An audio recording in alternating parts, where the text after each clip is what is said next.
Infiniti, vous le savez, c'est la division haut de gamme de Nissan. Malheureusement, on ne peut pas dire qu'elle remporte le succès qu'elle mérite. Elle reste très discrète sur le marché.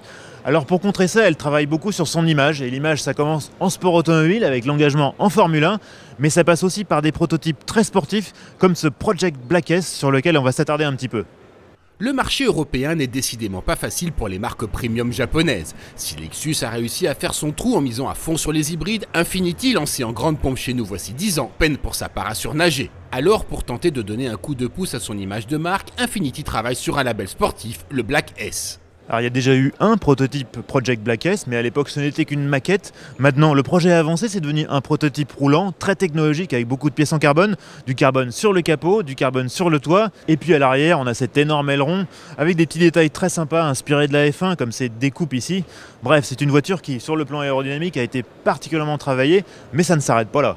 L'inspiration de la F1 ne s'arrête pas à l'aérodynamique. Si le concept Black S reprend ainsi le V6 3 litres biturbo des Q60S fort de 400 chevaux, il le complète avec un innovant système d'hybridation double.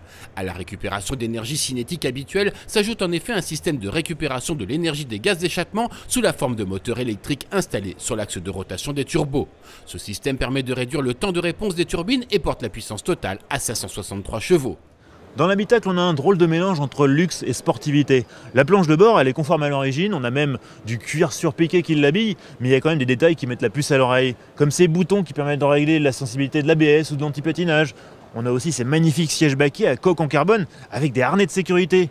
Et derrière, carrément plus de banquette. L'accent a vraiment été mis sur l'allègement.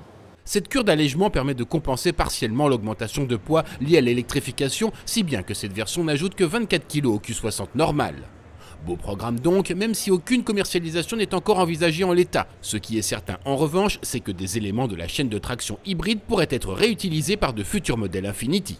Bref, c'est très alléchant tout ça. Alors moi, je suis prêt. Écoutez, monsieur de Infiniti, j'ai un deal à vous proposer. Cette voiture, vous la faites et après moi je l'essaye. On s'arrange comme ça ?